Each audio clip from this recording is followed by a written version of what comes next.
a lot of people want change. They don't want plastic everywhere, and they don't want all of this, but they don't have a choice because there's no system in place to help them away from that. So before we started this non-profit, we actually asked as many people as we could, what do you think about plastics? Do you like plastics there? Do you think they're dirty? Are they nice to look at? And it was an overwhelming majority of people that said yes, if there was something in place to get rid of it, we would be for it. Welcome to Mindful Businesses, presented by Sarani, and I'm your host, Vidya Iyer. In our podcast, we bring to you brands which are mindful in their practices and processes. A mindful business adopts and employs sustainable social, economic, and environmental practices.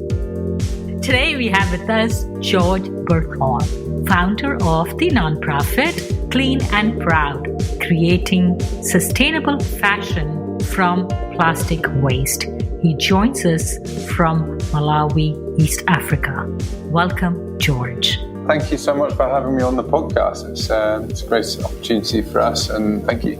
So you must be aware that plastic was invented as a sustainable alternative to the dependence on nature and natural products. So the person who invented it, he thought he was doing something good. Now we've come a full circle, and plastic is causing a lot of problems. Why have plastics and plastic waste become such a bane? So the issue with plastics, particularly single-use plastics, I don't think anyone's denying they're a wonder material. They can be incredibly good for the environment in the sense of reducing weight for transport, for being pliable, virtually any use you can think of. But the big caveat comes with the human behavior towards plastic and the way we have come beyond reuse, and we're in a throwaway culture that is habit, and it's a discard and chuck away culture. Often, rather than recycling, because the process is actually quite expensive, multinational companies will opt to go for virgin plastic new because it is cheaper to produce than actually recycling what has been supposedly discarded. And therein lies one of the problems, is the costing. How many tons of plastic is not recycled every year worldwide? And how much is created? And how much do you think is not recycled, or how much is recycled? What percent? I guess it comes down to manufacture of plastic, virgin plastic. So you've got the recycled plastic that's then discarded after its second, third, fourth, fifth use. And numbers are astronomical. I believe it's around hundreds of millions of tons every year. So far, since the creation of plastic, it's over 8,000 million tons of plastic being created. I mean, these are volumes that my mind particularly cannot fathom. I mean, the volume of plastic being consumed and discarded on a daily basis is mind-blowing.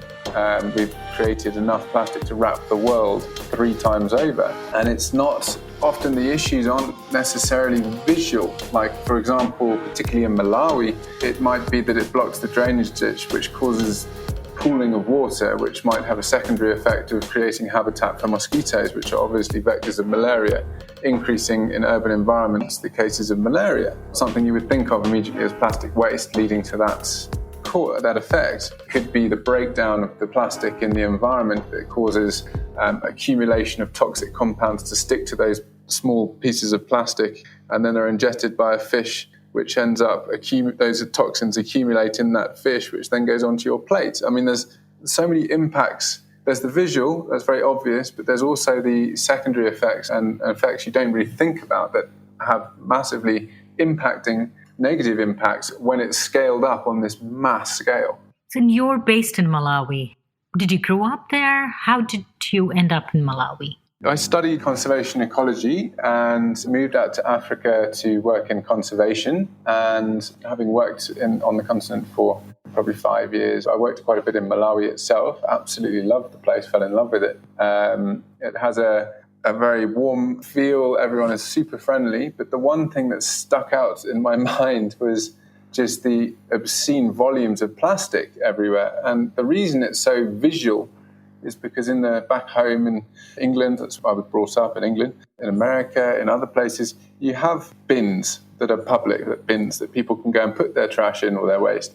You have a door-to-door collection service where the dustbin man will empty your rubbish and pick up 2-3 bags of rubbish a week. You have a government system with a structure in place to deal with waste issues, whereas in Malawi, it's one of the poorest countries in the world. It doesn't have such a system. So people are left with very few options other than chucking it on the side of the road, chucking it on the pavement, wherever they may be.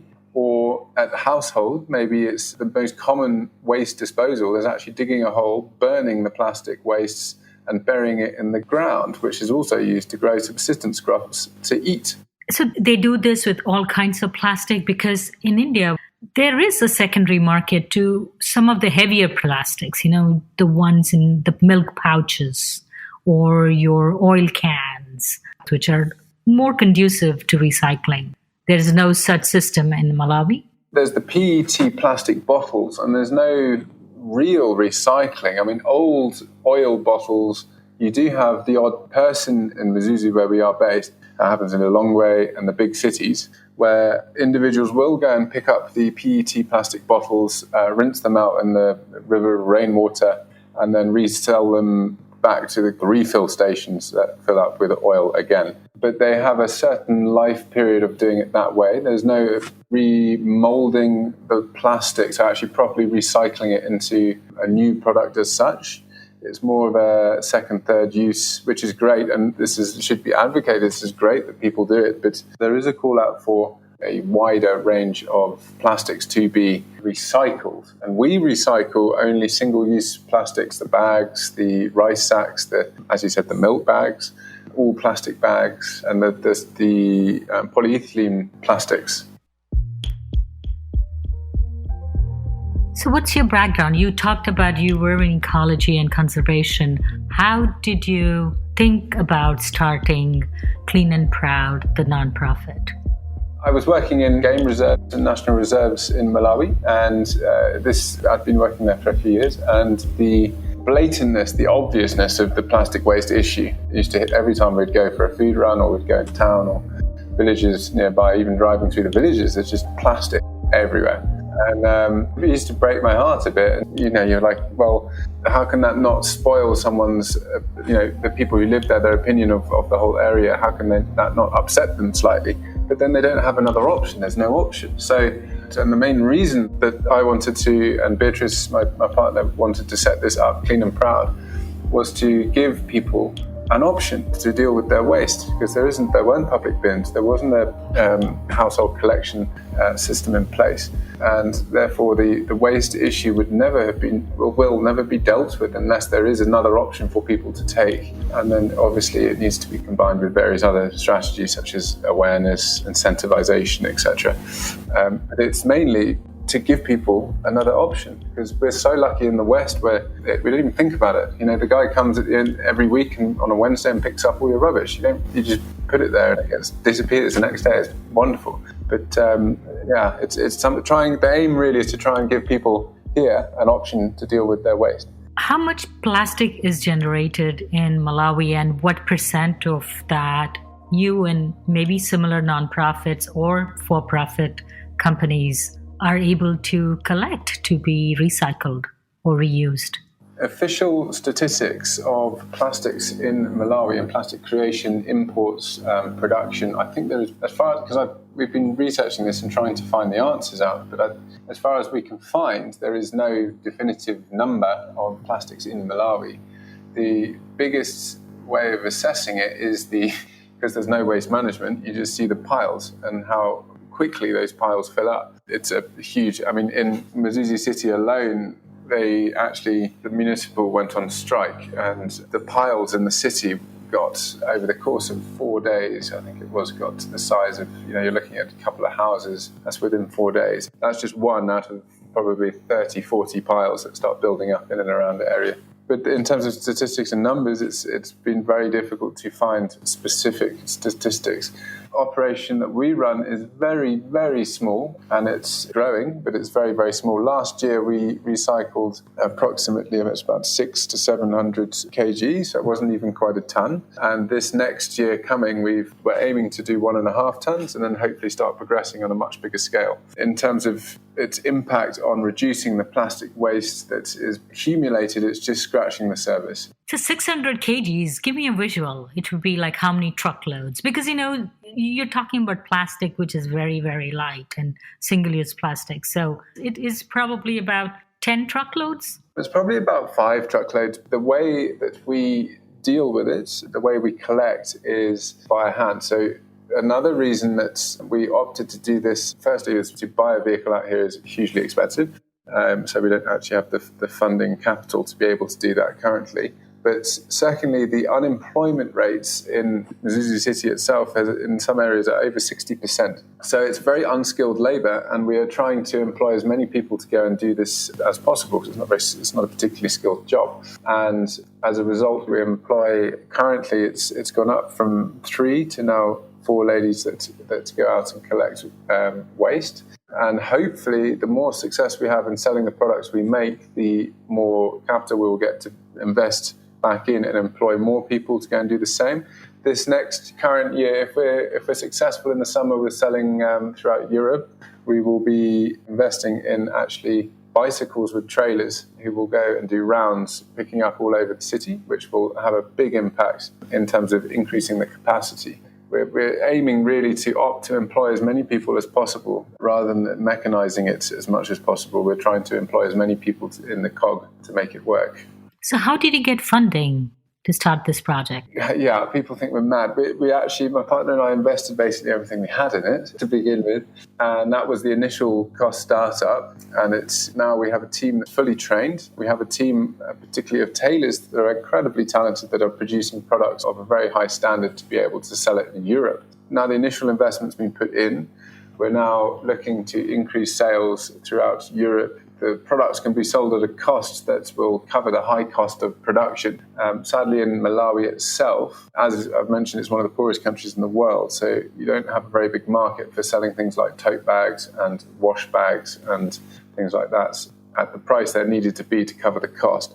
Whereas in Europe, it's a much friendlier market towards that kind of a product, where people are more likely to buy something like that. And as the next 6 months are critical in terms of reaching the foreign markets, and if we can increase the number of sales we get abroad, we will be able to invest more in the actual process and increase the staffing, increase the impact that we will have, increase the volume of plastic waste we can recycle.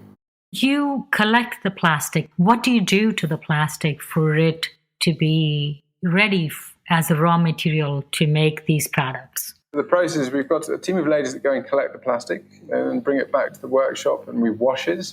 Once it's washed, it's then dried, heat pressed with iron to form a particular way, to form a particular type of material, a sheet material that's constituted of plastic. Each sheet is probably 100 bags, roughly. That material is then used by the tailors and mixed with other materials such as the local patent cotton tenji, upcycled materials. We use upcycled old curtains that are falling to pieces. We've got offcuts and things like that are used that we collect from other tailors and try and upcycle where possible. But obviously, if we need to use new materials like the cottons and tenjis we get from the market locally, and those are all added together to form the end product.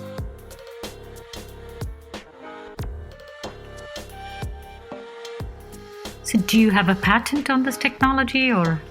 There's no patent on it, but we have been working quite hard to get it. It's taken 2 years to get the heat compression process by hand. It's taken a very long time to get the finish to the level it is now. And the quality of that finish, it means it's very light but incredibly durable, and it actually has a very smooth finish, a very nice finish. Almost like, we've had people compare it to, what was it? I think it was something like coconut leather, or these new, I guess they're vegan forms of leather that's quite similar. They're very smooth finish on the plastics. Clean and Proud impacts the local communities in various ways. One, you reduce waste, reduce and recycle the plastic, employ local women to help pick it up, and you make them into products which you can sell to fund your nonprofit. What else do you do? If there's going to be proper change, and as I said at the beginning, I believe that one of the biggest problems plastic has created because of human behavior, and particularly Malawi, where all the previous materials would have been organic, banana leaves and things like that as packaging. Now it's been replaced with plastic. So what previous chucking it on the side of the street wasn't a problem. Now you've got this synthetic material that does not biodegrade and it just accumulates. So it's become a big issue. And education awareness is one of the key aspects and drivers of change. We run outreach and awareness projects that are a side-funded thing. It's funded through donations and sales. We go to local schools and communities and teach them about the impacts that it can have on the community, how burning it every day to light the cooker, which is a regular occurrence here, can lead, and inhaling it 3 times a day for mothers with babies on their backs often, indoors often as well. Just burning those plastics has carcinogenic effects. It can cause health problems. We teach them about how blocking of drainage ways, plastics, because it's impermeable to water, can pool water and then create conditions for mosquitoes and malaria. And we also tell them and show them how plastics can last a lifetime and generations. So the thing they discard on the side of the road won't disappear. It might blow away in the wind, but it'll still be there for their kids and their grandkids potentially and their great-grandkids potentially to see. And it's trying to get people here aware of the negative impacts that it can have on society, their own localized society, but the society on a bigger scale. Malawi is a country that has tourism as a GDP earner, and obviously a clean country will be more of an attractive country than a dirty country. So there's lots of different aspects that we go into in terms of trying to get people aware and people seeing the negatives of plastics and how that casually discarding them can have some serious consequences on their own lives, their own communities, and even bigger than that, their own country. And so that's one aspect, is awareness. How receptive are they? It's easy for you to say don't burn plastic when you need to cook a meal, but what is the alternate source of fuel for them? They don't use the plastic to necessarily cook on. They use it to light the charcoal. They use it to steam the cassava. They use it to steam the rice. That as a lid over the top of the rice and cook the rice.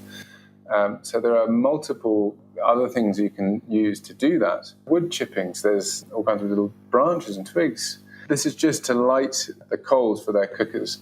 They will often use plastic because it is so widely there. It's all over the place and it's very quick and it burns and it creates a lot of heat. But there are so many other materials that can be used that don't have the same effects, particularly with cooking of things like rice. There's no need to cook rice with plastic on the top. It has health consequences. And their receptiveness is, a lot of people want change. They don't want plastic everywhere and they don't want all of this, but they don't have a choice because there's no system in place to help them away from that. So before we started this non-profit, we actually asked as many people as we could, what do you think about plastics? Do you like plastics there? Do you think they're dirty? Are they nice to look at? And it was an overwhelming majority of people that said, yes, if there was something in place to get rid of it, we would be for it. We don't want to pay for it. Because obviously, at the end of the day, people in Malawi are looking to get food on the table as opposed to plastic everywhere. They're more concerned about getting food on the table. If there was a free system in place to get rid of it, they were all the people we interviewed for it, all for that. You're talking about some other impacts that Clean and Proud has on the communities. Yes, so there's another, incentivization is another very effective changer of behavior. This is something which we'll be starting this year from our sales over Christmas. We've got enough to be able to put this into place, but it's actually having paying collection stations around the city where once a week or however much finance we're able to put aside to put this in place, hopefully the more successful we are, the more often we can do it. But it will be a paying station per kilo for plastic waste for people who want to bring their particular plastics that we recycle to our collection station. And by doing that, you're actually encouraging people, whether it be at home, just keeping it at home, and they bring it in once a week, they get a little bit of extra cash, and it helps with whatever they want to put it towards. But the point is to try and get people to think, oh, that plastic bag I've got in my hand, I'm not going to chuck that away. I'll put it in my pocket, and actually I'll put it with the rest of them that I've been collecting, and I'll take it at the end of the month or the end of the week, and I'll get 400 kwacha. And that'll help me with my breakfast for the next 5 days or whatever it might be. But it's trying to get the mindset of value towards that plastic waste as opposed to it being something that's just discarded left, right and centre, wherever. Clean and Proud is registered as a non-profit.